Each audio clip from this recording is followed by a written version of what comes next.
Hello and welcome back to the Movie Pope podcast. And today we are continuing our Soviet film series by taking a look at three films. We'll be looking at Andrei Tarkovsky's film Ivan's Childhood, the melodrama Moscow Does Not Believe in Tears, and the 1969 comedy The Diamond Arm, which may be the Soviet Union's answer to the Pink Panther films. And with me to discuss them is Art Arutyunyan, a filmmaker based out of Los Angeles. But before we dive in, remember to like, comment, subscribe. We're slowly growing our numbers, and we appreciate the help. If you can please show us a little bit more love, we would definitely be very, very happy about that. But Art, how are you doing today? I'm doing great, thank you. Beautiful day in LA. Yeah. Finally, we have some sun. Yeah, exactly. And I was going to say, like, it's springtime, too. So springtime is one of those times where it's both beautiful but terrible for me because I've had allergies. So I've pretty much been laid up the entire time because I haven't been able to function for the past few days. Oh, no. I've gone through $20 worth of tissues, too, just buying boxes and boxes of them. But I wanted to go ahead and dive into these Soviet films because I think we picked some really, really good ones this time. Not that the last ones were bad, but I think these are pretty interesting. Yeah. I want to go ahead and start with Ivan's Childhood because with Andrei Tarkovsky, we've come to realize that this isn't a guy who's going to follow the playbook in terms of filmmaking, right? He's kind of like what Stanley Kubrick did for filmmaking in the 60s, but I think with what he does in Ivan's Childhood is he does something that most Western filmmakers really wouldn't touch at that time, is the fact that you have a child who's involved in war, and he gets involved in the most brutal way, just witnessing his family being killed by the Nazis, and then him running away from school to become a partisan and eventually joining the Soviet army.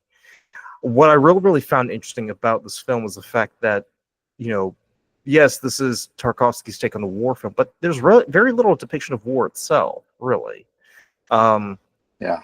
It's almost like this idea of this is what happens in between the action. You know what I mean? So Art, I just want to start off. How familiar were you with Ivan's Childhood? I've seen it a couple of times in the past, and I don't think it's sunk in as best as it was this time watching it in preparation for our call, because I wanted to see it again and just to refresh my memory. I actually like that point of view where we don't see much of the war, but we see the stories of people that are in the midst of the war and the experiences they're going through. And this particular boy, as you said, lost his whole family to Nazis, and now he's on a kind of journey to avenge them.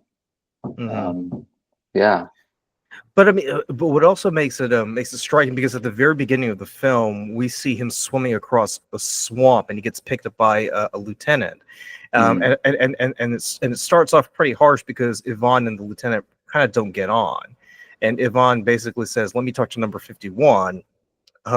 I've got important information," and we come to find out he's been working as a scout. But as the film progresses, and I've got to say, for a Tarkovsky film, it's pretty short. It's by an hour and 40 minutes, give or take. But I mean, for a Tarkovsky film, it's very stark because whether it's Solaris, where they're on the space station, or in Stalker, or in this wasteland, there's a very uneasy atmosphere about it, right? And in the case of Ivan's Childhood, it doesn't get more remote or more stark than the Soviet front in World War II. I do want to point out the fact that the relationship that between the lieutenant and who's the guy's name, is it Holin or Lenya Holin? Yeah. Holin, yeah. He has a very, very different relationship between these two guys, because Holin, and correct me if I'm wrong here, because I was trying to keep track of who's who, but with the young lieutenant, he has a sort of icy relationship. It's like they don't really trust each other. But with Holin, it's almost like it's almost like he's got a surrogate father, because you remember when he meets him, they hug and he kisses him, and he's like, it's good to see you, boy, all that stuff. Yeah, yeah. You're right. There's a big difference between Galtsev, who the young lieutenant, and kind of plays by the rules and everything's by the book. You know, when the boy demands him calling someone, and I'm also losing track of all the ranks, military ranks. I Um, just assume they're all lieutenants. That's yeah, my thing. right. He basically says, no, that's not how it works. I have to go through this person. I have to go through that person. And I think the boy just doesn't relate to that, you know, in his young mind. He has kind of this tunnel vision. This is what I have to do to avenge my family, and I'm not gonna stop. I don't want any rules. Whereas Leonia Holin, who's more of a, you know, rule breaker, and he flirts with the girl, and you know, in the middle of the middle of the battle. I think he connects with the boy better than the young lieutenant. I think they kind of have kindred spirits going on, rebels, you know, not following the rules. Yeah, but I mean, also keep in mind too, because Holland tells Yvonne, you know, we've got to send you to military school, right? Yeah, And being and protective. Yeah. yeah, but at the same time, I'm sort of wondering, does he really mean it, or is he just saying it because he doesn't want to get in trouble? You know, because we already know that Yvonne was sent to another school prior to that, and then he Hmm. runs away, and so he basically tells him, hey, you send me again, I'm just going to run away, and I'm just going to keep, you know, join the partisans, you know. Yeah, yeah. I think they're all kind of protective of the boy in their own way. They don't want him to be in that war. You know, it's just unnatural. Some of them even says, you know, this is not the right place for you. It's unnatural for a boy to be here. You have to go to either military school or to orphanage, whatever. Hmm. Um, but I think Holden kind of realizes that this is not a regular boy. This is a boy who watched his mother and his sister being killed by Nazis, and you know he's not gonna get any peace if he goes to military school. It's a boy who's probably not a boy anymore, you know, in his head, just because of what he's experienced. So maybe in a way, Holin was kind of fine, you know, fine. Like maybe that's the best way to do to let him go through this mission. Right, but I mean, but also too, I think they also recognize, you know, just how brilliant he is, Yeah. and he and Galtz have kind of have this discussion about military school, and the thing that strikes me is, I sort of had to pay attention to what was going on here, but the way I see it is Galtz have kind of he begins to recognize just how brilliant he is, and he kind of sees him as someone who has the makings to be, you know, a great military officer. So Hmm. to your point, I think it's because Galtsev understands that Ivan has this potential. That's why he believes he should go off, you know, and be in military school, because, you know, he's seen all these things, right? He's already seen all the horrible things that the Germans have done. He's he's literally been through hell and back, you know, having to endure Hmm. all these terrible things to be a scout.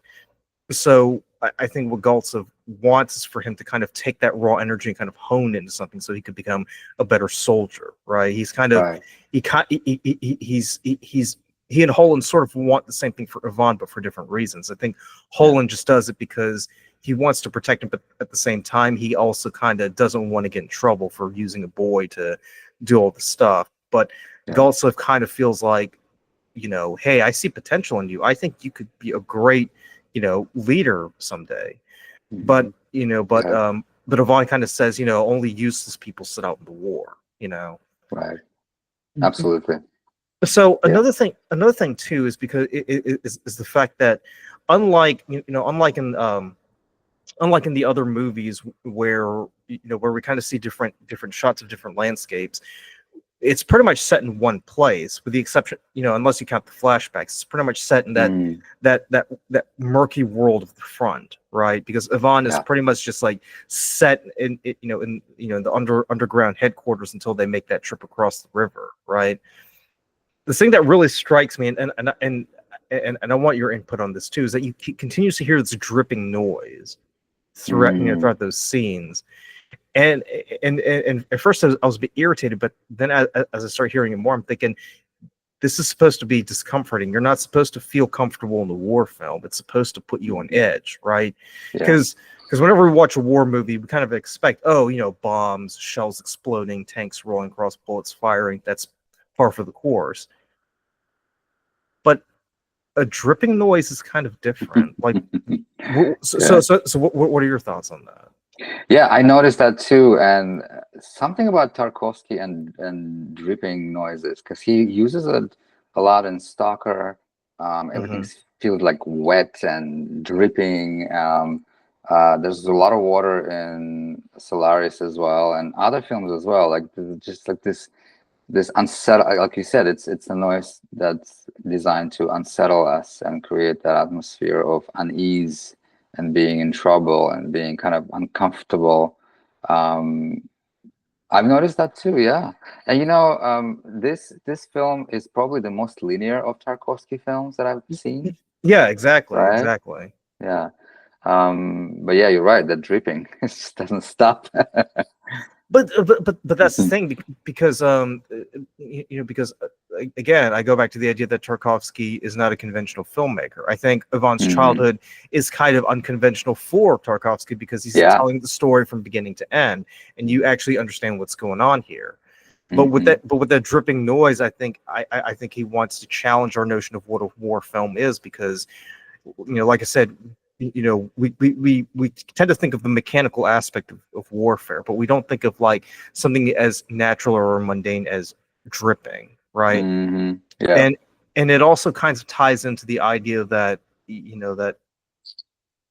that you sort of get a look into what what Ivan is feeling too, because he's very uneasy, because even when he sleeps, like he's not at peace, because and I was wondering about this too, because you remember how he's that one scene where he's with the bell and he's like shining that flashlight around, and you see that writing about how how people are saying they're going to kill us, most of us are under 19, avenge us. Yeah. Is that in the bunker itself where they are, or is that just like part of the flashback that he's experiencing? I think they showed it in a couple of different places. The one that you're talking about is in the bunker. It's carved in with a knife or something like that. I think, I'm assuming there was a group of kids hiding, and they heard Nazis coming, and they just wrote that note for whoever that is. Hmm. Yeah, it's kind of powerful image, and I like how he shows sections of it at first. You kind of Hmm. don't catch the whole phrase, but then little by little we see the whole thing, and you realize that there were kids under 19. I mean, it's also interesting too, because it's the fact that we are seeing the loss of innocence. We're seeing a Yeah, boy become a man, right. and even though everybody's telling him, this is a man's war, it's not meant for boys, you kind of get the sense, well, when you've been through something like that, when you've seen the things you've seen, there really is no place left for you to be a boy. You kind of have to grow up at that point.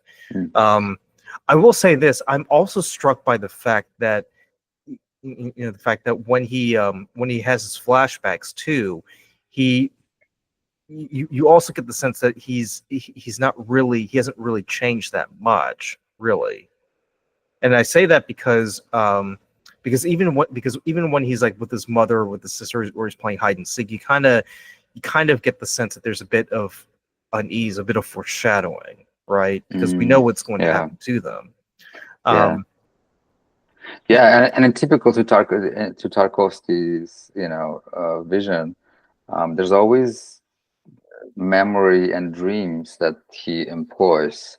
Whether, I don't know if it was scripted or it was added later, but in all of his films, it's like there's this element of dreaming and remembering things. And as you said, he remembers the moment with his mother at the well. And by the way, that scene is shot so beautifully. And oh my God, yeah, yeah. yeah, the composition and the usage of water again, and dripping, and he talks Mhm. about the stars.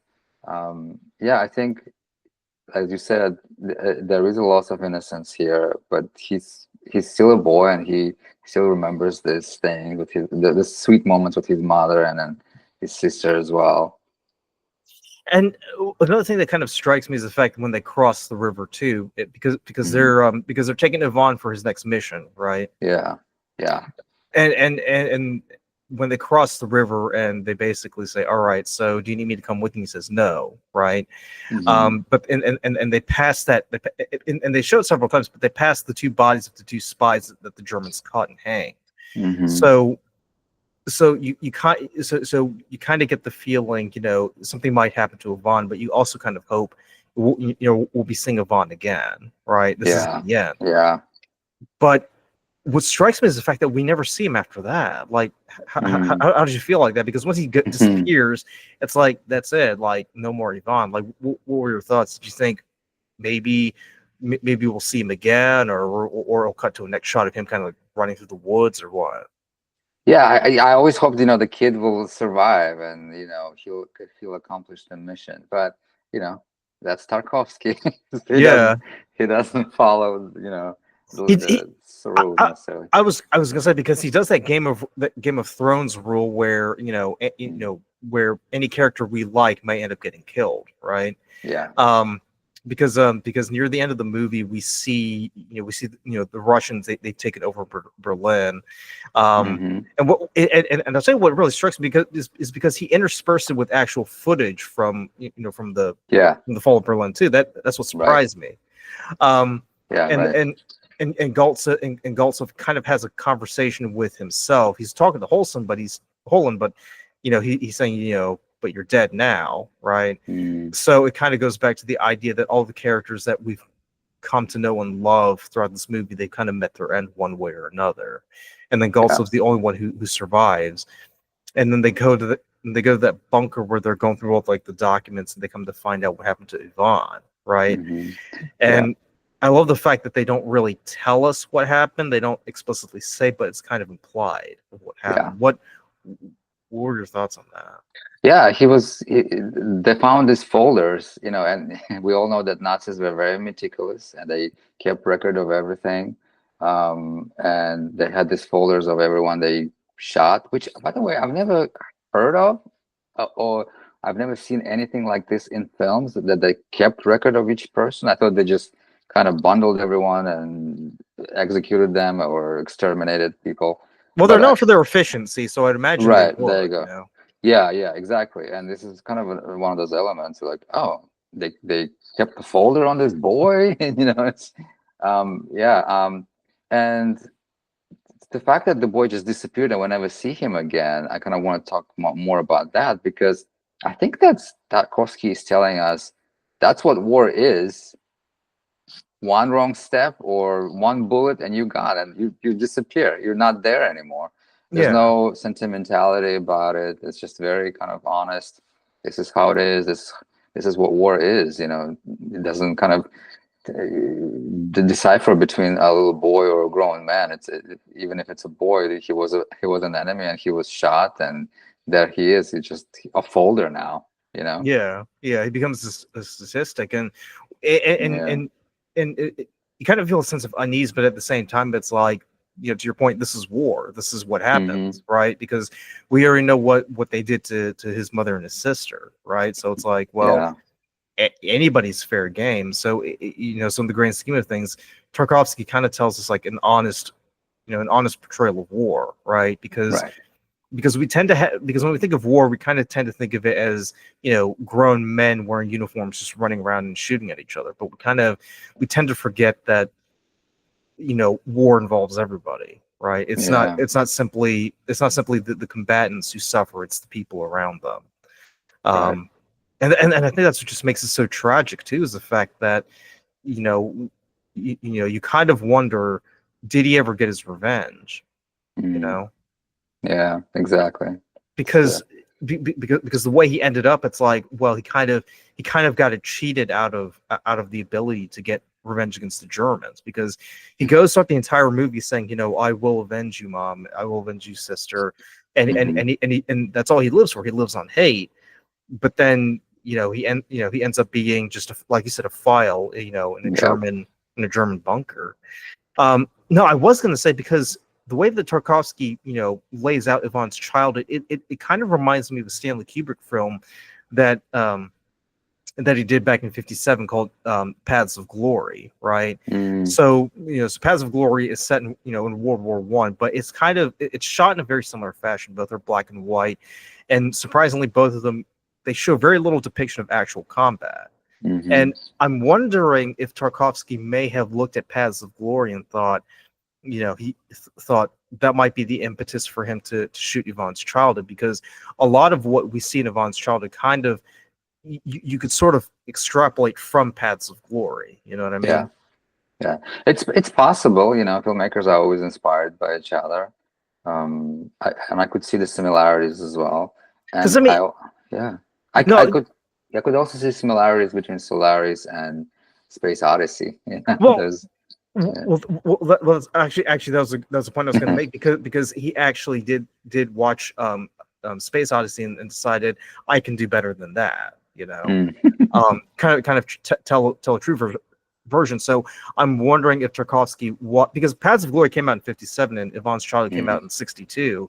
So really they're only like 5 years apart, and I kind of feel like Tarkovsky kind of took the cinematic aesthetic that Kubrick brought to Paths of Glory and the narrative structure, and kind of applied it here. And I think they kind of complement each other too, because both of them are telling a different side of warfare, where it isn't always about combat, right? It's more of like, sometimes it's just more about just like the mundane things of just soldiers moving around. What I did find funny, though, and I want to get your take on this, is Holland flirting with Masha. Oh right? yeah, Because Masha just comes out of nowhere, but he's just like, hey, why don't you walk on this branch? Are you afraid of anything? Hey, if you jump, I'll catch you. And she's like, no, I don't want to. It's okay. yeah. That's whole sequence feels out of place a little bit. Yeah. But at the same time, it is not out of place, because people flirt. I'm sure people flirted and fell in love during war between the battles as well. Yeah, but that's whole sequence with birch trees. It's just so stunning, and some of the shots have been referenced so many times by other filmmakers.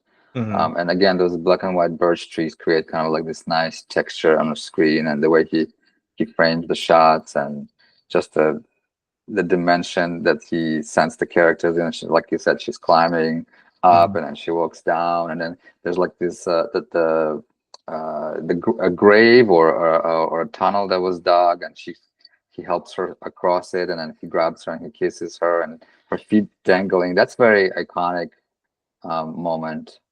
And I've seen that referenced as well. Yeah, I agree with you. It is kind of, it feels a little bit out of place, but maybe perhaps he wanted it to break up the flow a little bit. Yeah, and I mean, because we really don't see that much of Masha, and yet at the same time, you kind of get the feeling she's just as big of a character in that movie as Yvonne, right? Because because Galtsev kind of like threatens to send her away, and Holland's like, oh no, you wouldn't do that. But then at the end, he's like, yeah, she's being shipped off. Her talents are best used at the hospital instead. And Holland's like, oh. It kind of accepts it, kind of at the same time, he's like, okay, well, I guess if that's the case, that's that. But but that scene in the forest, like, oh my god, like the shots are just phenomenal. And I was gonna say too, what's also brilliant is the fact that when Galtsev goes running in the forest, he gets lost. And what I find what I love about that is the fact that even a place that's so peaceful, so tranquil, you can still get lost in it. It's not like being on the battlefield where you can get lost that easily. You can get lost just about anywhere, regardless of the situation. Right. Yeah, and the war is a very disorienting thing. Yesterday was one thing where peaceful forests, birch trees where you can just walk around and get lost and then find your way. Now, if you get lost, you might not survive. And it's interesting because another film that we're discussing today, Moscow Doesn't Believe in Tears, there's also a scene with birch trees when they go on a picnic. That's right. And I was thinking, oh wow, that's so interesting and coincidental. But birch trees are very quintessential Russian trees. Yeah, it's kind of like that natural landmark that this is Russia. It's kind of like how if you shoot things in the Grand Canyon, in a canyon, you're like, oh, they're in the U.S. Right. Which actually that brings us. It's a wonderful transition to our next film, Moscow Does Not Believe in Tears, because I would say out of all the movies we've seen so far, I think this is very moving.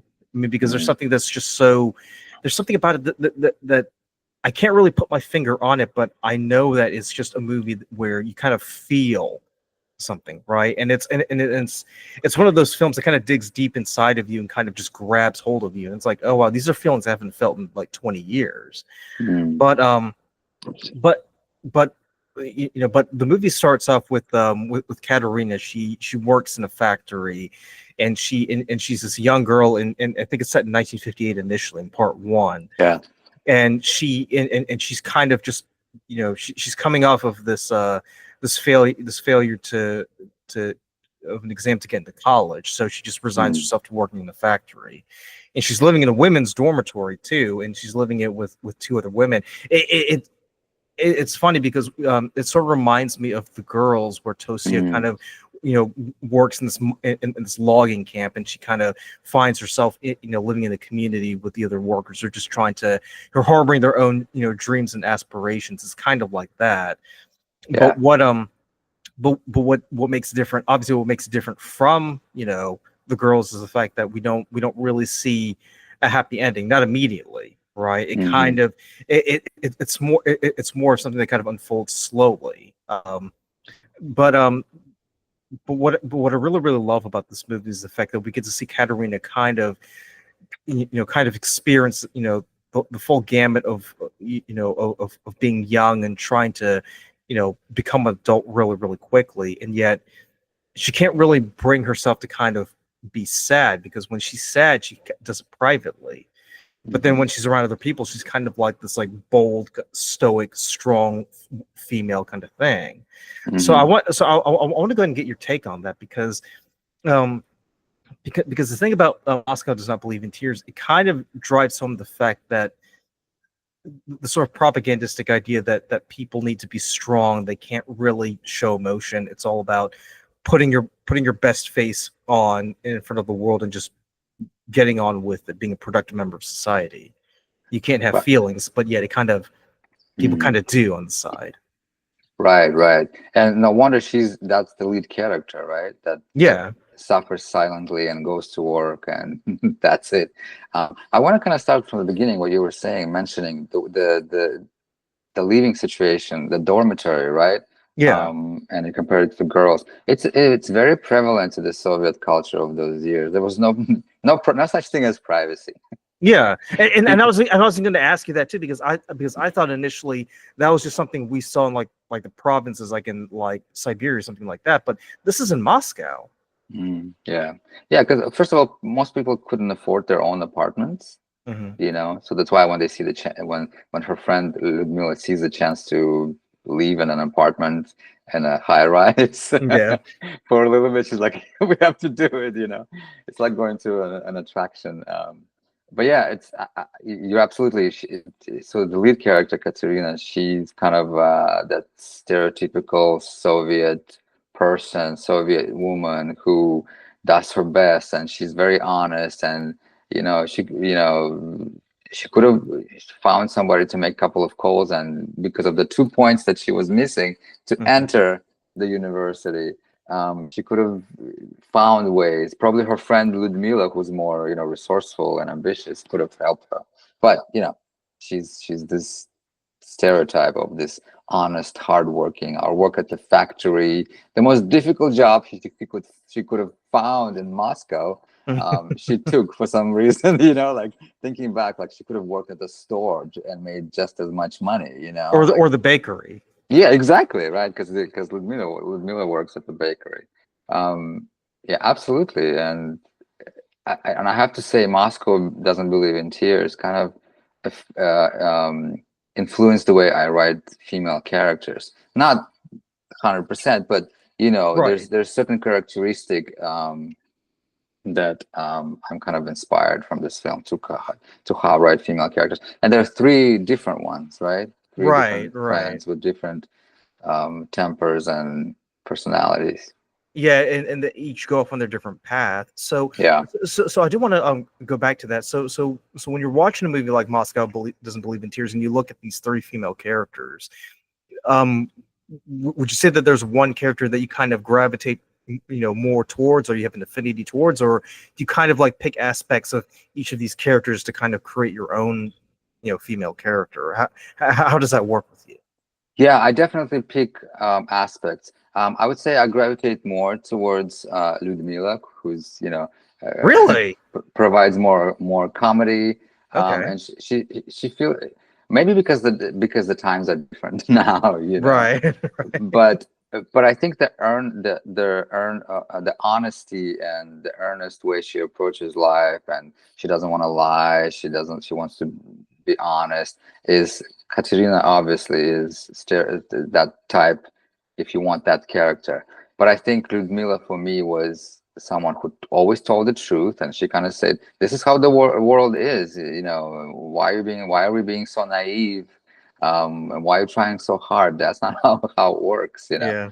And I have to say, Ludmila's character provides a lot of catchphrases that kind of are still used in everyday Russian language. I don't know how that happened, but a lot of phrases that she says in movies, that kind of the good staples of how Russians speak. But yeah, Ludmila, I think, is one of those characters. I would say combination of Ludmila and Katerina is something. That's the female character that I like to write.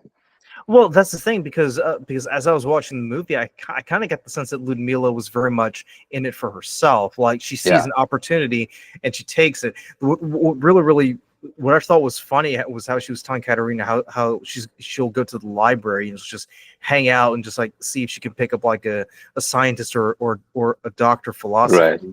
and you see the panning shut in the library, and she's just sitting there, and like she looks at the guy next to her, and I'm like,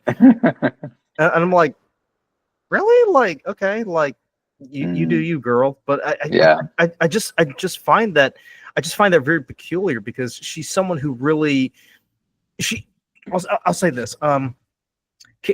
Katerina has aspirations, but she's more down to earth, right? Like, she kind of, to your point, she's very hardworking. She believes in kind of doing things, the right way.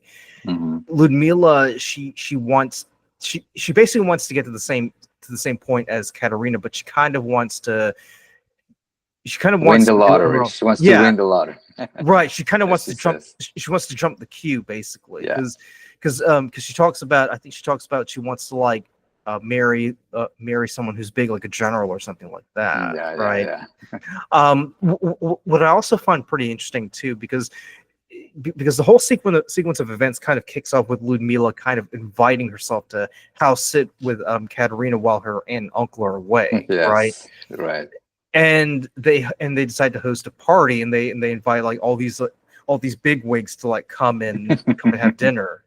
I'll tell you, the thing that was funny was like the first night they like deck themselves up, and they obviously, because it's set in the 1950s, so they kind of like have the big hair and everything. And they bring, like, I think one of them is like an economist, the other one's like a poet, and the other one is a scientist or something, and you can tell these guys are like looking around like, oh, okay, so that's what you do, and they're like very guard and reserved.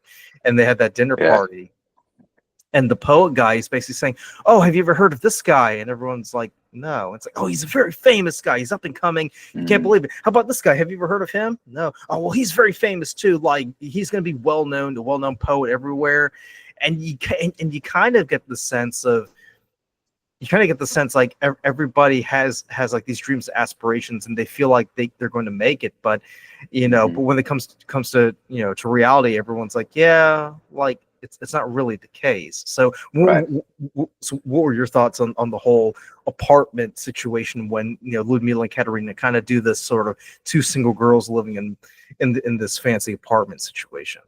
Yeah, that's a very comedic setup, in my opinion. It's a very comedic situation where a young, ambitious woman basically creates this big lie, because she tells her, we need to pretend that we're sisters. We need to pretend that this is our apartment, that our parents are somewhere, on vacation, and then they basically curate and select this group of men to invite, with the potential of ultimately marry, right, and have a successful life, according to what Ludmila says.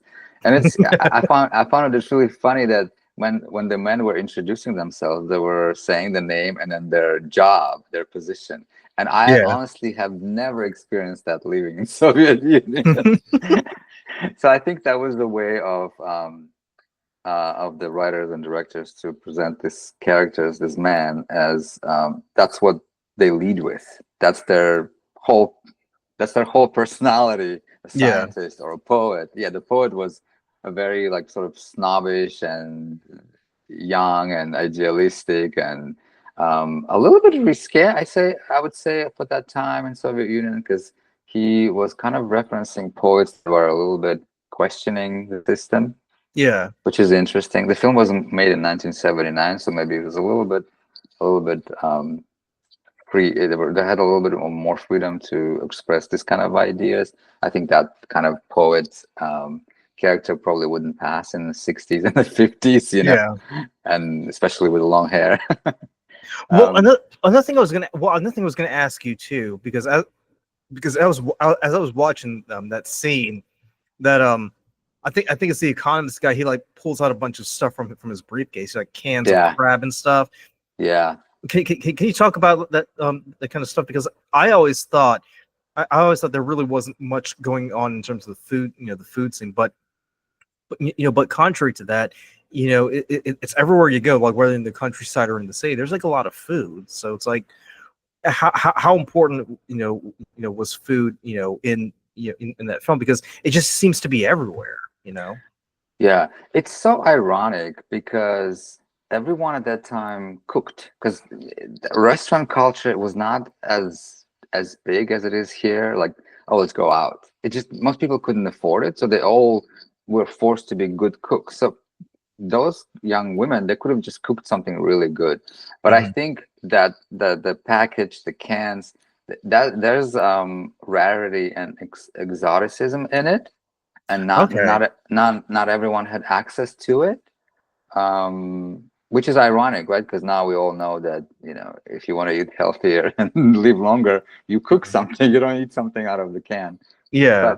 But he pulls out all of these things out of his briefcase, and it's very Soviet thing that he probably had to um, call someone to get that stuff. It wasn't just like everywhere available to So buy. what? So what exactly was that? Because I think two of the cans had a crab on it, and then you saw a bunch of Yeah. other things. What were they? Can you?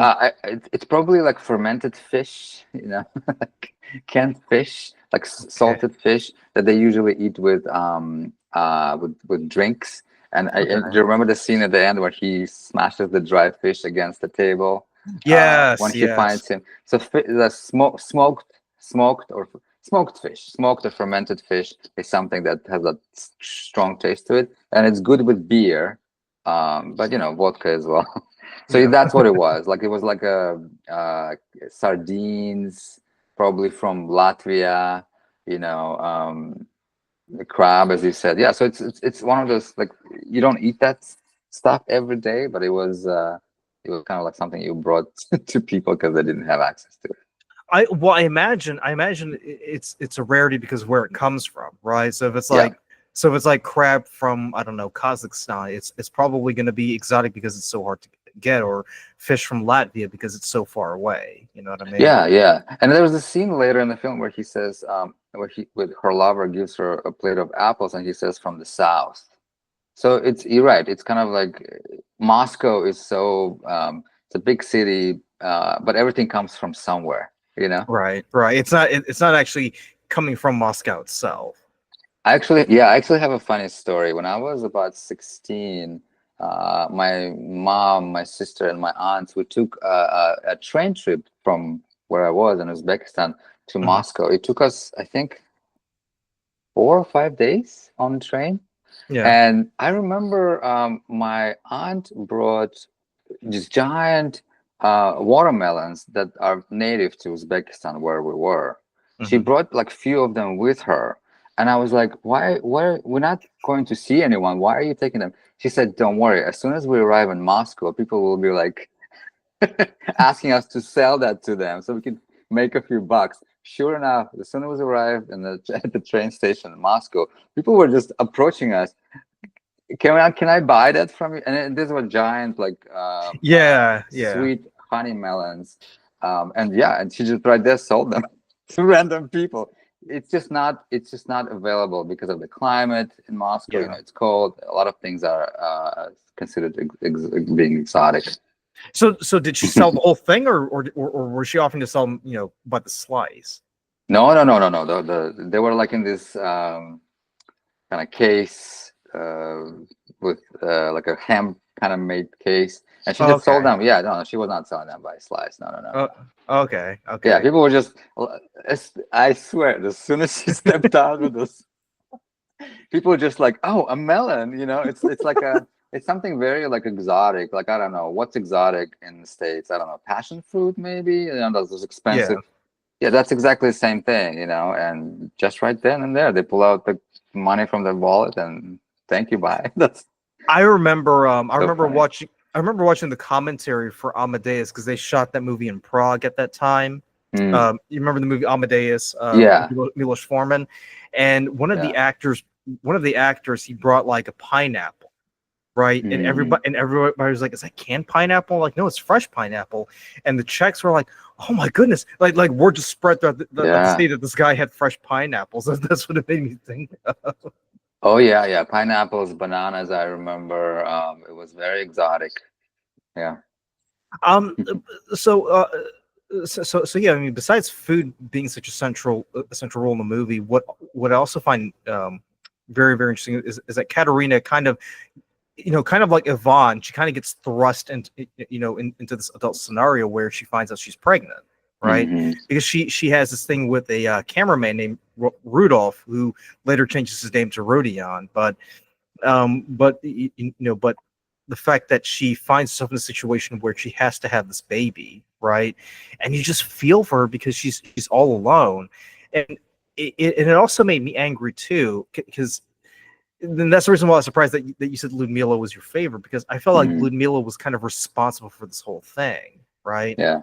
And Well, yes, absolutely. You're right. So it's I would say combination of the two. But Ludmila, I think no matter what, she was loyal. She was a loyal friend. She was always there, you know. yeah, And I bet if, you know, when something happens, she'll be the first one there. Yes, she appears self-serving, and she is in many ways. yeah, And she also tries to teach her friends to be that way because she thinks that's better than being naive and honest. hmm, But yeah, you're right. When basically he basically rejects her because she got pregnant and he doesn't want to do anything with her or the child. She kind of has to grow up and become a different person in a way. and she calls the mother too, and Mm, Katerina's yeah. like, that wasn't me, and then Ludmilla's like, hey, he needs to step up, you need to help him out, or you need to Hmm. help her out, and the mother's like, here's some money, leave us alone. She's like, I can make my own way. And Hmm. part one ends with her just just sobbing to herself at night because she's all alone, Yeah. and you just feel for her because it's like, this is a woman who kind of you would think good things would happen to her, but no, like, she's in probably like the worst situation ever because one of her friends got married, and another one, Ludmilla, she meets this hockey player, right? Hmm. Yeah. And so here you've got Katerina, she's pretty much like the one, the one with the short stick.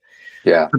But then when you get to part two, you come to find out she's actually doing pretty good for herself. Mm. She's the CEO of a factory, and her daughter is, I think her daughter is like, what, a teenager, or she's like 20 years old, because it's like 20 years later. There's like a huge time jump. Mm. And Yes. and here's something I wanted to ask you, because I read somewhere that that people who owned cars at that time in Soviet Russia, they had it made. They were like Yeah.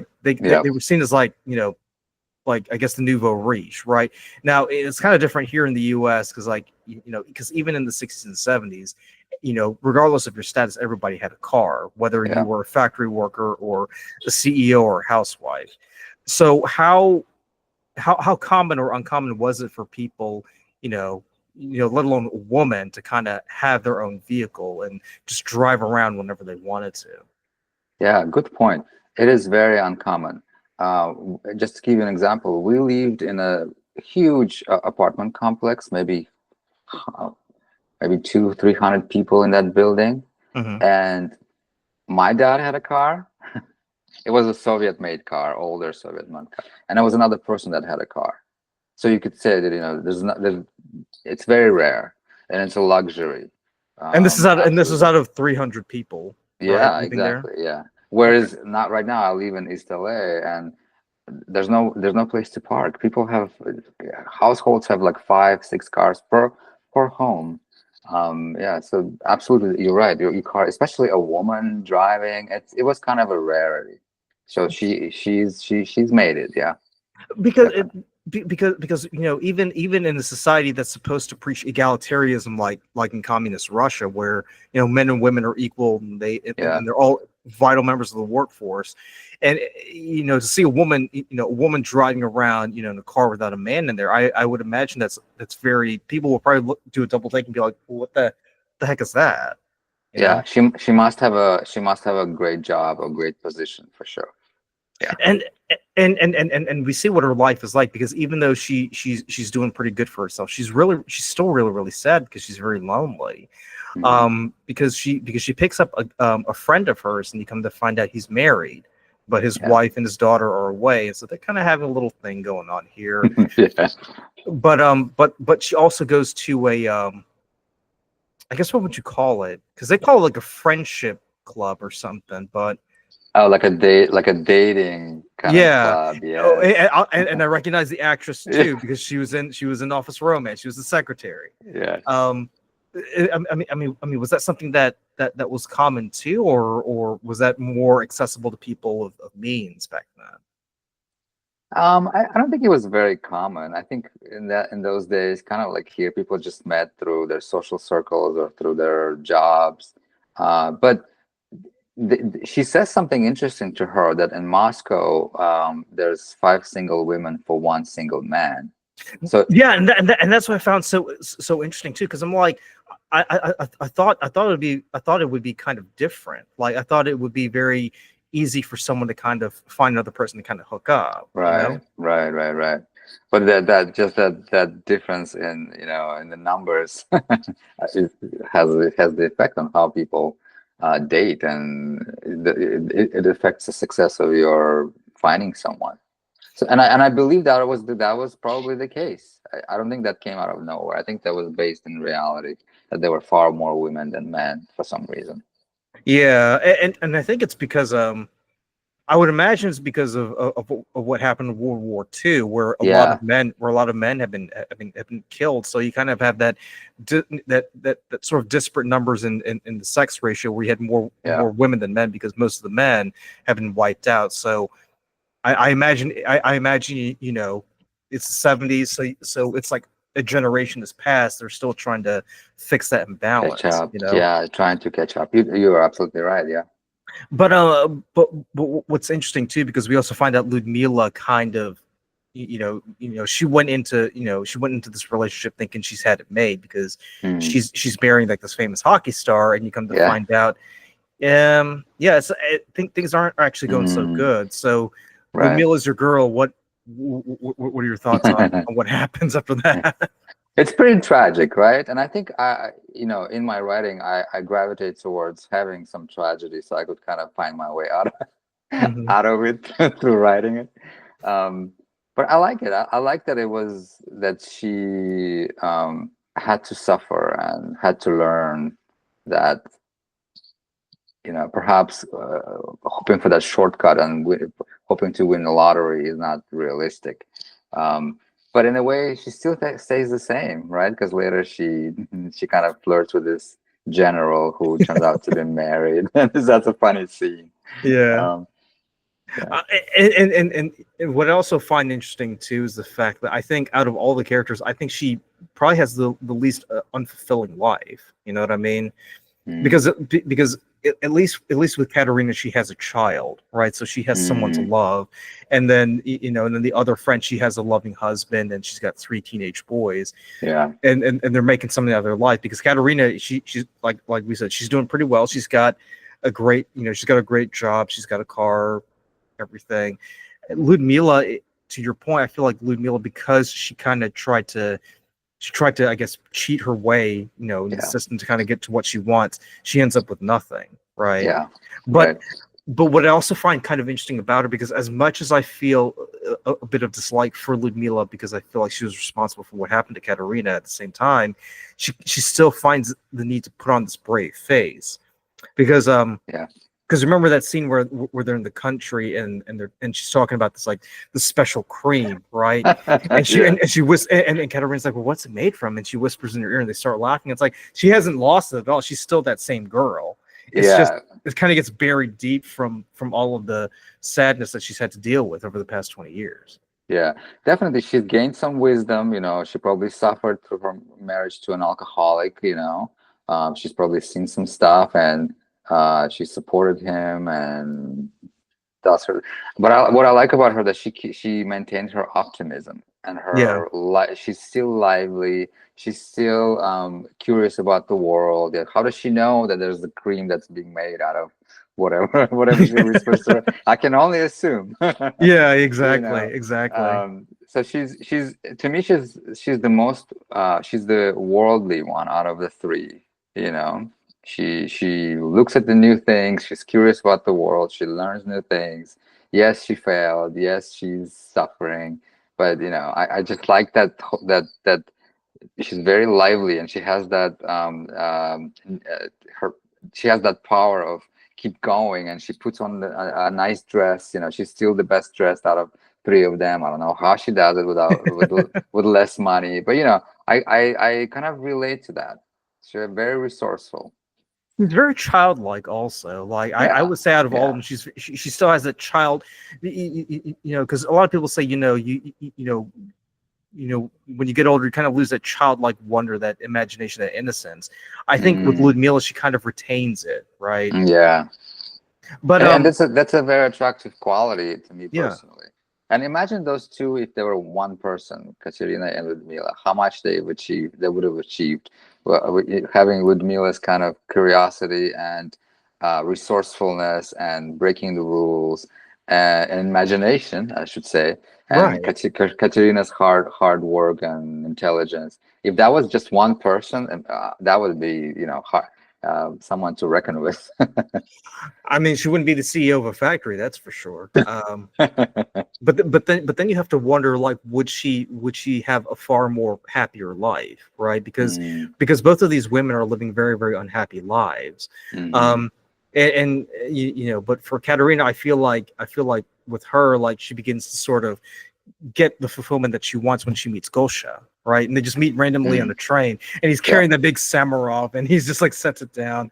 And, and you remember earlier where Katerina says she doesn't like men with dirty shoes, Mm, and like the first thing he does is, like, he just talks about, yeah, I don't. I can tell from your face you don't like my dirty shoes. That's fine. mm, And then sort mm, of get into this conversation. He makes like this very astute observation. You must be an unmarried woman, because I can tell by the mm. look.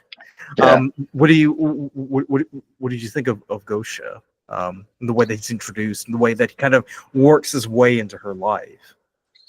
It is it's a cute meet, right? It's a nice moment for characters to meet and fall in love on a train with talking about dirty shoes. While we know she hates dirty shoes. I have to be I have to be honest. That character, the more years go by, that character it at times appears more and more misogynistic to me. But the film was made in 1979 Yeah, in Soviet Russia.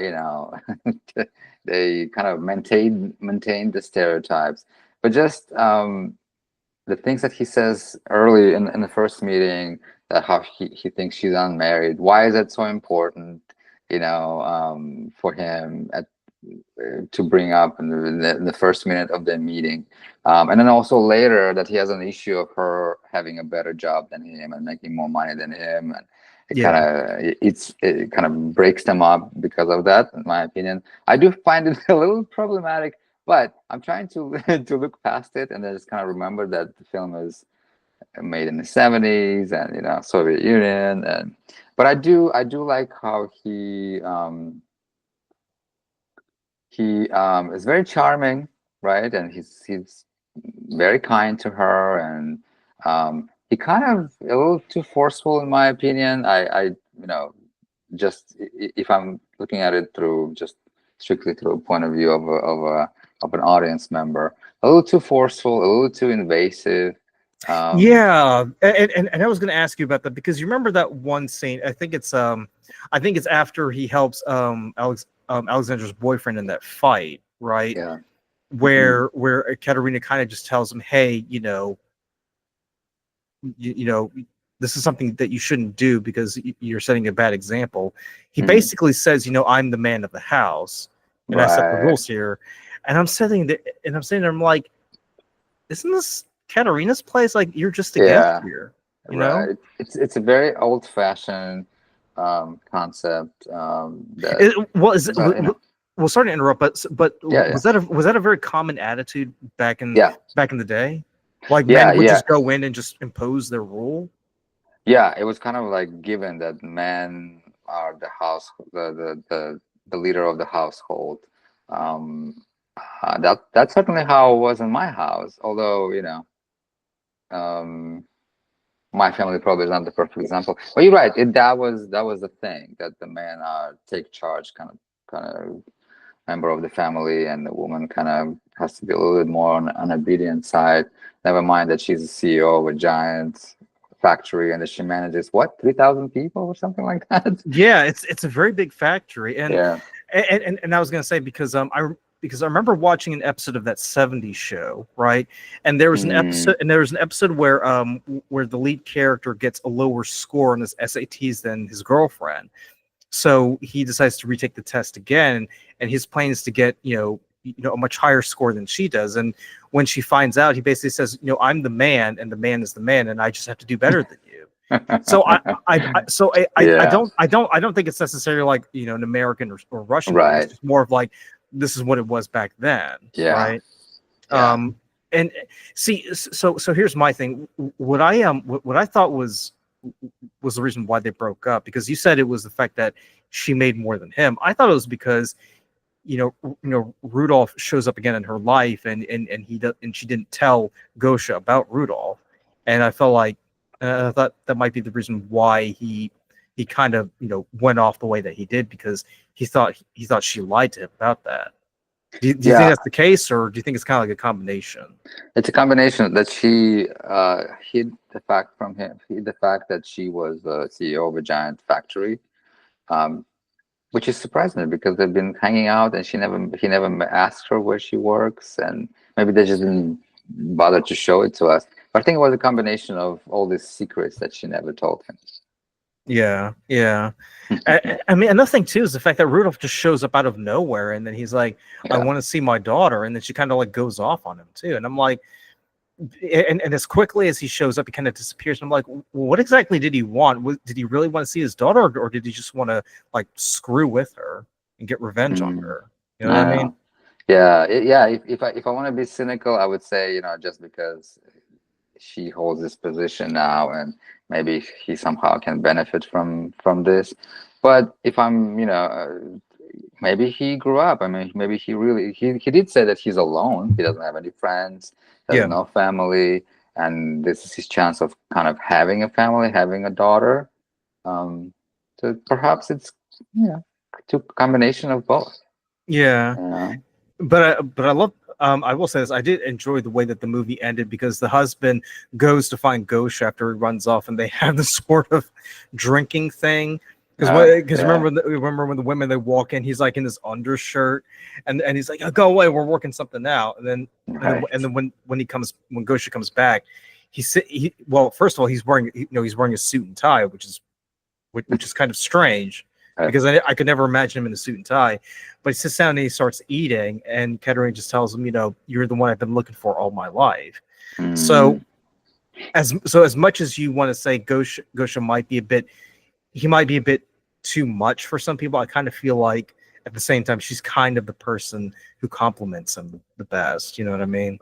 yeah, and he probably is the best kind of guy for her, because Mhm.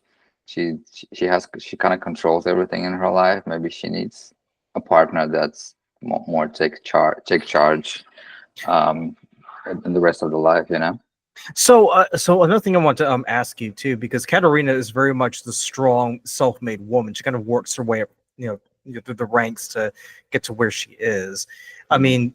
I mean, was that typical for women to kind of be in that position, or did the film kind of do that as a sort of ironic move? Like, I think it is creating kind of the character arc,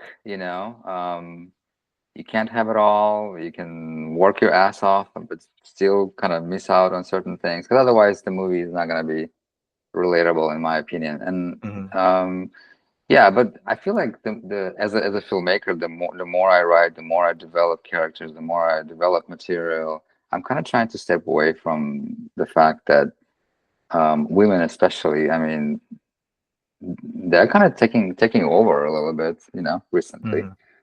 So it's more believable now if in this film where she's in that position, she has a daughter, she has a great job, and she enjoys her job, and maybe she doesn't date married men, because that's beneath her.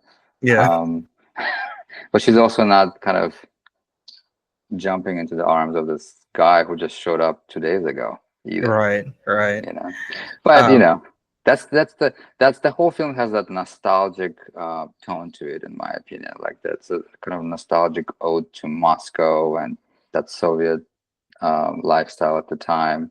It's so very different now. Moscow is just, kind of like New York. It's a big city, and people are jaded, and yeah, it's kind of it's like different.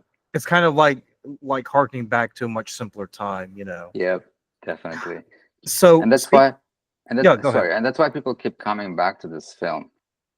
People who speak Russian, the Russian speaking people, they coming back to this film because it kind of reminds them of that more naive, honest, simpler time. Yeah, because especially when we're talking about like when the movie begins, it's 1958, so it's very much the sort of when Moscow was slowly, or I should say Russia was slowly coming out of the aftermath of World War II, kind of trying to Yeah, like get back on its feet in the 1970 flash forward to 1978, where it's kind of like it's not on par with with the West, but it's kind of finding its way into creating its own version of what life is like in the 70s. yeah, yeah. So I do want to switch to a comedy here, The Diamond Arm, and I gotta say, as I was watching this movie, I couldn't help but laugh throughout the entire film because it's such a screwball comedy. And when I was doing research about this, um, this proved to be one of the most popular comedies in Soviet filmmaking. But surprisingly, it was also based on a real event that happened too, about Mm. drug smugglers who actually tried to smuggle jewelry in a cast. Now I will say this: like as I was watching this movie, it very much reminded me of Blake Edwards in the Pink Panther films, and you Mm. actually see bits of it in there. And by the time I got to the end of the movie, I was like, you know what? The Diamond Arm is to the Soviet Union what the classic Pink Panther films were to us here in the West.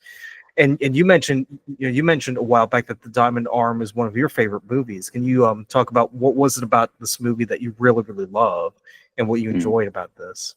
Yeah. So first of all, I have to bring up the director, Leonid Gaidai. He's made about a half a dozen of very iconic Russian Soviet comedies like this, and they're Hmm. very classic. And everyone who speaks Russian at some point has seen it. And the two songs in it are very famous. The one that he sings on the boat about the island of bad luck, and then and then another one where he sings at the restaurant when he gets drunk. There's a lot of iconic moments in it, and the two lead actors in it are very big, you know, big comedic stars. Um, what I like about this film, when I first saw it, yes, it's the Technicolor kind of aesthetic to it. It's very colorful, right? The saturated colors, and it's that slapstick comedy. You just can't stop but laugh. It's so silly at moments. You're like, what? But you still laugh at it. Yeah. And I think it's a credit to the actors. The lead character, Simeon, played by Yuri Nikulin, who was like Jim Carrey, I think, maybe. Or Peter Sellers. There you go, Peter. If we're gonna like stick to the '60s, because he does have a Peter Sellers vibe to him, you know. Kind of everyday man, you know, kind of goofy and naive and awkward, but you believe him, right? You believe that person exists, you know. You don't even question why he's like that. You don't question his the facial expressions or his body language. You just really believe him because that's the genius of that actor. And then Gesha Gennady, who's the pretty face crook, I should say, Andrei Mironov. He's also considered to be one of the very big film stars and theater stars as well in Russian and Soviet film. Yeah, and I like the element of going abroad, because that was very rare. Not everybody could go. Not everybody was allowed to go. And we kind of have the glimpse of wherever they are. Turkey, I think. Yeah, I think they're in Turkey. Yeah. Yeah, and it's you know, it's very exotic, and I remember that vividly. Wow, is that how it looks there? You know, you know, the women in short dresses, and there's a woman in a burqa as well. So, and just the architecture and the colors. I don't even know where they shot. They probably filmed it somewhere in Caucasus, maybe like a Georgia or something. I don't know. I have to look that up. But those are the things that I remember. Yeah, the exoticism. So you actually made a very interesting point that I wanted to ask you about, because my understanding was most people living in the Soviet Union at that time really didn't go out that much. I mean, was it? I mean, did you have to be part of like a certain group or certain job in order to qualify, or was it just one of those things where you kind of had to pay this much money in order to be able to travel abroad? Like, how was it? Yeah, as I remember, I think you had to work for the government to be able to do it. And also there's like a lot of steps you had to go through, file an application and kind of be approved. You know, and I hear that the even while overseas abroad, you're being watched. They always traveled in groups, you know. So, and I guarantee one or two people in that group was someone watching everyone, you know. Yeah, because it was very much limited. Yeah.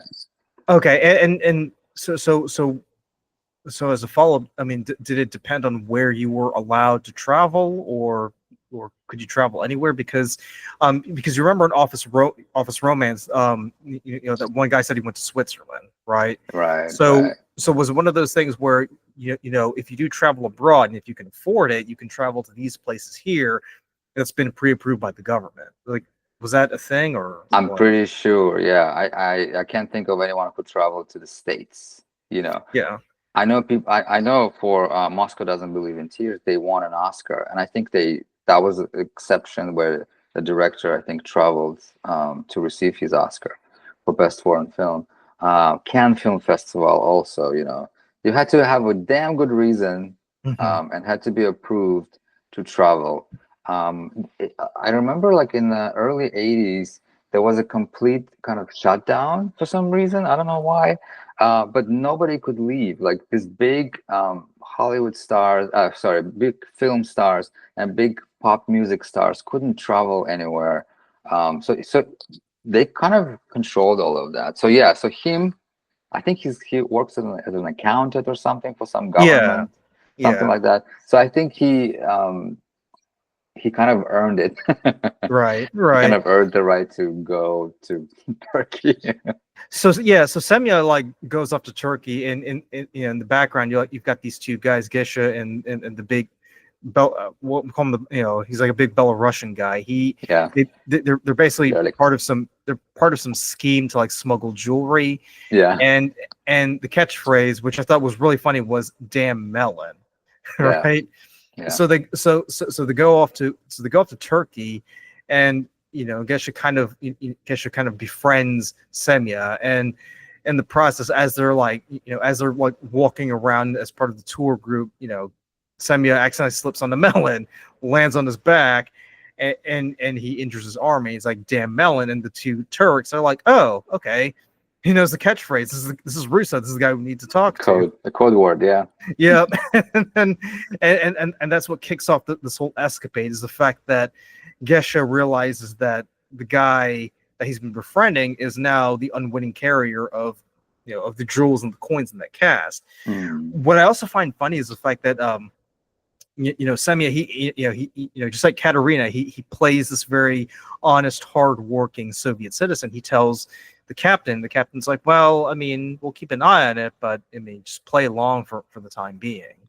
And what kicks off is sort of like madcap back and forth, where Geshe is basically tasked with trying to get Semya in the situation where he can get the cast off, right? But there's just so many crazy situations, and please feel free to interject, but there's just so many situations where it's like, you can't imagine, like, you have to ask yourself, this can't be real, right? Like for instance when they go to Black Stones and they're fishing, right? Yeah, right. He tries to use a crowbar first. He drops in the water. He tries to use a rock, but then that doesn't work, and then Semya knocks. I kind of knew he was going to get knocked into the water, but he knocks him into the water, and he gets dragged out into this island where he's like freaking out. And Semya's like none the wiser. He's like, I don't know what's going on here. Like, I got to do something to help him out. So, what are your thoughts on the whole situation of Semya, unwittingly surviving all these attempts on his life? I know it's that slapstick comedy element to it, where the hero is, like you said, is this unwilling hero, and he protects the cast without even trying to protect the cast. And I like that they make fools out of these criminals as well, because I think that's what makes it funny as well. As ambitious as they are, they're kind of fools. Even Lyolik, the mastermind, the Belarusian mastermind behind it, he can't even glue the mustache properly. That keeps coming undone. I mean, I think that's the style of Leonid Gaidai's comedy, where he kind of makes fun of everyone. There's not a single reasonable person in this film. Maybe his wife a little bit, Simeon's wife a little bit. She's a little bit more grounded. But even she's over dramatic, in some moments as well. What I find really, really funny is the fact that and you mentioned this too, is the fact that Semya, he's this guy who really doesn't. He kind of gets thrust in the situation without even knowing it, right? Right. Yeah. But then at the same time, like Geshe and he's pretty much being beaten around by both both Semya and the chief, right? Everybody's like slapping him around, and the fact that he's a model, it's like, that can't be good for you. Like, right? You kind of need to be in pristine condition, because you can't afford to like have bruises on your face and be like, oh yeah, I just got hit by a guy while I was trying to like get a cast off of him.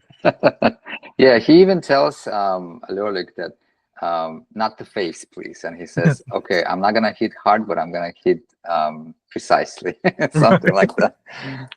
Yeah, it's pretty hilarious that he's kind of moonlighting as a model, and models the pants that become shorts.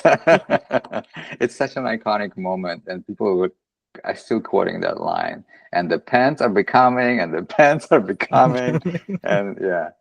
So let me ask you this, because because when I was reading about the Diamond Arm, this they said that this is like one of the most popular films in in the Soviet Union and in Russia, and you also mentioned too, like, this is a movie that a lot of people quote, because I know in the Pink Panther films, a lot of people will quote lines like does your dog bite, or swine moat, stuff like Inspector Clouseau would say.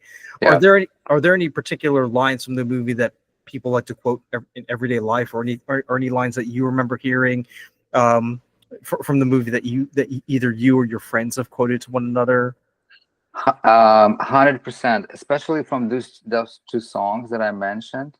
The second song, when Semyon gets drunk at the restaurant and he starts singing that song on stage, Yeah. The song is about I think rabbits that don't care, something Hmm. like that. And the words are literally translated, we just don't give a damn. But it's a very specific way he says it. So even up to this day, if someone wants to make a joke, they will just, you tell them something and they don't really care about it, or they don't, yeah, they would just say that phrase and everyone knows where that comes from. I think Hmm. that's one example where it just becomes so embedded in the culture, and everyone knows where that's from. And I was gonna say too, because that scene in the restaurant, like I was like, uh, because he's had like a lot to drink, he's had like a lot of beer and a Yeah. lot of vodka, but then he gets Hmm. up on stage and he starts singing. I'm like, oh, okay, he's actually not that bad. Like, was that the actor actually singing? Yeah, yeah, yeah. That Both, was they both are singing themselves. You can recognize their voices. And actor who plays Simeon, Yuri Nikulin, like I said, he just became this probably a number one comedian in Russian television and film and stage. He later in life he ran a giant Moscow circus. It's a circus, but it's like a big arena. So imagine somebody running a big concert hall or concert like Madison Square, or like whatever. Jim, One of the yeah, like Jim Carrey running Madison Square Garden. Exactly. So that's Okay. exactly what he ended up doing. But I have to mention that he also took a stab at dramatic roles later in life as well. And he was in the film, what I really love, it's a drama where he plays a grandfather of the lead character, and he does a really great job as a dramatic actor in it. It's called Scarecrow from late 80s or something. But yeah, Yuri Nikulin is very much loved. He's like a comedic hero. So, Um, so he's famous as a comedic actor, but he yeah. also has a lot of range too, right? Oh yeah, absolutely. He proved that. He definitely proved that. Yeah. Gotcha. Yeah. I mean, I was gonna say there's just so many because when you see all the slapstick, in that movie, you kind of forget about the fact that that the plot is just so simple and easy to follow, Yeah. right? Right. Because Right. because with the last two movies, Yvonne's childhood, we can definitely follow what's going on here, but at the same time, it's very heavy, right? Mm. Moscow doesn't believe in tears. There's so much being thrown at you. You kind of have to figure out who do you want to focus on. Here, it's very simple. It's just trying to get the cast off.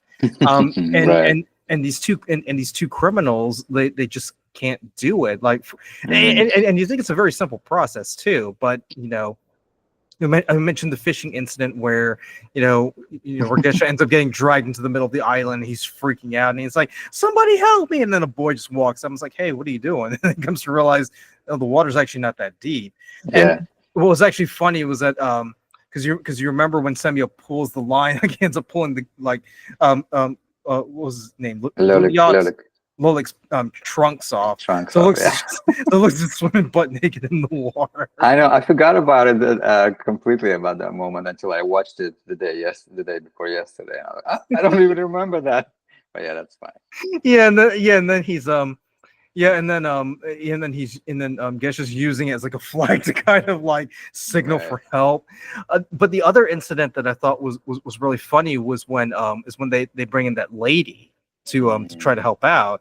Right. And this is where things kind of take a different turn Right. because by that point Semya tells his wife, okay, I'm on a secret mission, but I can't tell you what I'm doing, right? Right. Right.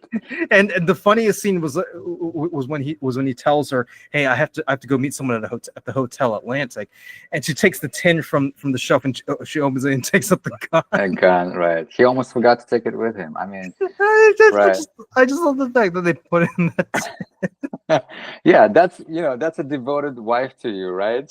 She makes sure he has his gun. The guy who never fired a gun. But Yeah, yeah, I know. that is a funny moment. It's a very quintessential kind of that Russian Soviet humor where it's like Yeah, just being insane. absent. Well, what's also funny too, because remember where earlier he's in the car with the police officer and he gives him, I think it was like 500 rubles, Mm. but he doesn't know where to put it, so he puts it in his With hat. Andrade. And then the cop was like, "What the hell are you doing?" Right, And right. he's like, "Oh, right." And he takes it out. But to go back to that meeting at the hotel, because Semya's under the impression she's got like a particular coat that he's looking for. right? Hmm. But unbeknownst to him, like she's in cahoots with with the chief to try to get the cast off. Hmm. And so everybody, everybody bursts in, and like and I honestly don't know how it happens, but a bra flies off, right? And so the Right. wife, the landlady, and the policeman, they run in, they see her just standing there, and he's just like passed out on the floor. Run. And Yeah. and I'm just sitting there, I'm like, this can't really go well for him. Like, No. how do Yeah. you explain that? Right. Exactly. And you can see the wife's expression on it, on Yeah, her face. Yeah. yeah, and then she ends up leaving him because she's like, "Oh, you're actually not doing any police work. You're just out chasing tail." Right. What I really, Exactly. and I want to get your take on this, because another character that we really don't pay attention to, but she kind of works her way into the scene, is the landlady, Oh yeah. right? Yeah. Now, I don't know about you, but I would be pissed off if the landlady is just like posting all these things outside of the building about about me being a drunkard or a womanizer or anything like that. But she just sticks her nose into into everybody's business. Like, Yeah. what's going on with that? Right. Yeah, that actress is incredible. Yeah, she's like kind of like a leader of the community, and she wears like this armband that she's so everyone knows that she's watching what she watches everyone. Oh, I think I thought that was part of her everyday wear. I didn't know that. yeah, at some point it's more visible than other scenes, but yeah, she wears Okay. a band to signify who she is. I think it's kind of an exaggeration of that system where people were watching, like in the 40s and 50s, especially 60s as well. People were watching each other, and that's why there Mhm. were no privacy. People could hear your conversation and they can see what you were up to. Um, but posting it in public, yeah, it's a bit of an exaggeration. But yeah, there was such an element in culture and everyday life where people were listening to your conversation. Yeah. Yeah. So basically, it was the film poking fun at that Yeah. idea, right? Just like taking it to the extreme. Which It's is like, yeah, which is surprising, because they could have gotten in trouble for this. what, just like posting things publicly for everybody No, to see. the filmmakers could have gotten in trouble for Oh, okay. criticizing the way of life. Oh, right, because of the censorship that was in place. Okay. Right, right, right, right. But but what I also find funny is the fact that Semya, he besides working with the two lugheads, he's also working with the police, and they're telling him what to do and all that stuff. Hmm. I I mean, what did you think about that? Did you think he was kind of doing a good job, or did you think he was just kind of messing things up like along the way? I know it's a Yeah. dumb question, but I still have to ask. No, no, I think it's a big element of why it makes this film so funny. Even with clear instructions of what to do, he still, is such an awkward, goofy, unwitting, like I don't want to say stupid because he's not stupid. He's just very naive. Right, Um, right. yeah, he doesn't know what to do with 500 rubles. He doesn't know. He tries to shove the gun into the sack where everyone can see. I mean, he's so clueless, and I think that's what it makes it so funny. I do love that element in it because we all can relate to it. We all are awkward and funny, and I love how he asks the officer, "Well, don't I get a real gun?" And the officer's like, "You're not ready for one." right, right, right.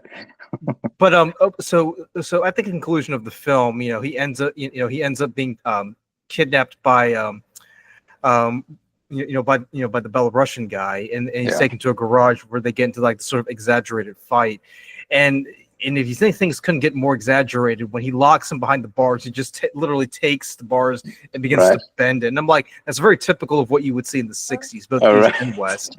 all Um, right. and Funny. what's also funny too is the fact that you see Gesh, he's dressed up as like an old lady with a baby. And the car speeds past him, and he's like, "What the heck?" And he pulls out the motorcycle and goes after them. Right, right. That is funny. So, what did you think about that big fight at the end? Because you've got Samuel facing off against these two guys, and Mm, he's just wondering to himself, like, "What the heck am I going to do here?" Like, what mm, did you think about the way that the film ended? mm. And it's funny, it's again, it's a slapstick, so some things are now like not very grounded. But again, because of this 2, 3 actors that are in it, it kind of works, and you don't expect big stunts except when they lift the car up, with the helicopter. That's That one funny. surprised me. I'll be honest with you. I did not Right. expect that. Yeah, and then he and then he jumps out of the car and he breaks his leg. Right. And I think the second part of the film is called Broken Leg or something like that. It's funny Yeah. how he breaks an arm, or doesn't break, or it's a fake up, we don't know, in the beginning, and then it's the leg at the end. And what's funny too, because when they actually do cut off the cast, they come to find out the jewels were taken out a long time ago. That's right. That was kind of unexpected too. So I think that's why this film sustains, because it has those twists where, as silly and slapstick as it is, there are some twists in there, and that's a credit to writers, whoever wrote the script, that they put thought into it to make sure that the audiences are engaged and surprised. We were surprised that the car was lifted with by the helicopter. Mm-hmm. Yeah, well, and that's. Well, I was also going to say too, because the way that that the police are portrayed in there, you would think they're like these tough, hard men who are no nonsense, kind of like Leolik, but they're actually very genial, and they can, and what's also funny too is the fact that even though they play it straight, you can still tell that they're a bit silly at times too. Yeah, right. Like, one of them turns out to be a twin, where he sits and looks on both sides, and the same person. Yes. It's like, yeah, that's gonna happen. Yeah. But yeah, I mean, I was gonna say, like, this movie for me, I thought it was brilliantly made. I thought it was wonderfully shot. The fact that it was shot in Technicolor in the '60s, it's so, like, to your point, it's very vibrant, and it also and I mentioned this before, I'll keep mentioning it again. It's the Soviet Union's answer to the Pink Panther films, right. I think, and I think it does a phenomenal job too, because there are just so many elements out of it that if you showed it anywhere around the world, like, you would have no idea it came from Russia, because it's very much a '60s film. Whether it's a lady losing her bra, or traveling abroad, or just people like smacking each other, or the clothes that they wear. I mean, they could have shot this movie in Hollywood in 1969, and people wouldn't know the difference. It could have definitely worked, right? If you rewrite some of the elements to American lifestyle and hire Hollywood actors in the '60s, I think it would have definitely worked, because the concept is just so simple, as you said. Hiding the stones and the coins in a cast of an unwilling hero. It's just the setup is just so genius. It would work. But it also depends on the actors that you cast, because because to your point, I mean, you've got these two comedic legends who are able to just take the material and run with it. I mean, they could have easily cast someone else, and had they cast someone else in the role of Semya, you kind of have to ask yourself, would it have been as funny as it would have been? Yeah, because you have to believe that character exists. Otherwise, you just won't sit through the movie. And we do believe that this actor just makes it believable. Yeah, because the way that he looks, the way Semya, the actor looks, you believe that it's him. Like, he's that character. Right. Absolutely. But yeah, I mean, so that's gonna be the conclusion to our review of these three Soviet films. Brilliant films. I recommend people check them out. They're on YouTube. I'll have the links down in the description below. But Art, I just want to thank you for taking time every day to be on this episode. I really did enjoy it. Thank you. Me too. I love these three films. When you emailed me the names, I was like, great, this is perfect. I love all of them. Yeah, I was gonna say, because I'm thinking next time I definitely want to, because I saw this one movie called Gentlemen of Fortune, which is like a case of mistaken identity. I think that might be a good film to take a look at. Right. Because that might be hilarious to look at. But I just want to thank everybody for taking time to watch this episode, and we'll catch you in the next one.